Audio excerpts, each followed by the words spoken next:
Sandeep Maheshwari is one of the fastest growing entrepreneur in India. তিনি ইমেজিস বাজারের founder ও CEO. এর পাশাপাশি তিনি একজন মোটিভেশনাল স্পিকার। তিনি সম্পূর্ণ বিনামূল্যে সবাইকে, বিশেষ করে তরুণদেরকে অনুপ্রাণিত করেন। তিনি তার নিজের জীবন থেকে এক্সপেরিয়েন্স করা 5টি সাকসেস টুলের কথা শেয়ার করেছেন। আর আজকে এই ভিডিওতে আমরা সেই 5টি সাকসেস টুলের কথা জানবো। তো চলুন আজকের ভিডিওটি শুরু করা যাক। Number 1, don't waste your time, অর্থাৎ কখনো নিজের সময় নষ্ট করো না। তার মতে আমাদের সবসময় কোনো না কোনো কাজের সাথে যুক্ত থাকা উচিত। কথায় বলে empty mind is devil workshop, অর্থাৎ খালি দিমাগ শয়তান কা ঘর। যখনই তুমি খালি বসে থাকবে তখনই তোমার মন খারাপ কাজের দিকে আকৃষ্ট হবে, লক্ষ্য থেকে তোমার ফোকাসকে ডিস্ট্রাক্ট করবে। Number 2, practice make some perfect, অর্থাৎ অনুশীলন আমাদেরকে নিখুঁত করে তোলে। সন্দীপ মহেশ্বরীর মতে সফলতার অন্যতম উপায় হলো প্র্যাকটিস বা অনুশীলন। কোনো বিষয়ে সফলতা পাওয়ার জন্য আমরা বারবার প্র্যাকটিস করে সেই কাজে নিজেকে পারদর্শী করে তুলতে পারি। সেটা যে কোনো বিষয় হতে পারে, যেমন কোনো শিল্পকলা, স্কিল বা কোনো কিছুতে কনসেন্ট্রেট করা।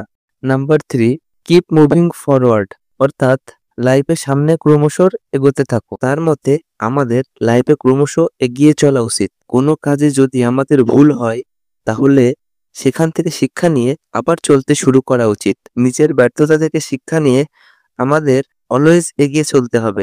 Number 4, adapt to change quickly, অর্থাৎ নিজেকে দ্রুত পরিবর্তন করে খাপ খাইয়ে নেওয়া। তিনি বলেছেন আমাদের চারপাশের পরিবেশ সদা পরিবর্তনশীল। যে বা যারা এই দ্রুত পরিবর্তনশীল দুনিয়ার সঙ্গে সঙ্গে নিজেকে চেঞ্জ করে খাপ খাইয়ে নিতে পারবে তারাই শেষ অবধি টিকে থাকবে। পরিস্থিতি যখন বদলায় তখন আমাদের সেই পরিস্থিতি অনুযায়ী নিজেকে বদলে ফেলতে হবে। আর এই বদল অবশ্যই দ্রুততার সঙ্গে আনতে হবে, কারণ পরিস্থিতি আমাদের হাতে থাকে না। আর কখন যে পরিস্থিতি বদলাবে সেটাও আমরা জানি না। Number 5, be happy in all situation, অর্থাৎ সব পরিস্থিতিতেই খুশি থাকতে শিখুন। তার মতে আমরা খুশি থাকবো না দুঃখী থাকবো সেটা শুধু আমাদের হাতেই থাকে। আমরা লাইফে কি পেলাম, কি অর্জন করলাম তার উপর আমাদের খুশি নির্ভর করে না। আমাদের বেসিক নেচার যদি খুশি থাকা হয় তাহলে আমরা যে কোনো সিচুয়েশনেই খুশি থাকবো। আর আমাদের বেসিক নেচার যদি স্যাড হয়ে থাকে তাহলে আমরা সব সিচুয়েশনেই স্যাড থাকবো। তাই এখন তোমাকে ডিসাইড করতে হবে তোমার বেসিক নেচার কেমন হবে। তো বন্ধুরা, আজকের ভিডিও এ পর্যন্তই। আমাদের মোটিভেশনাল চ্যানেলটি যদি আপনাদের ভালো লেগে থাকে অবশ্যই সাবস্ক্রাইব করে পাশে থাকবেন। ধন্যবাদ সকলকে।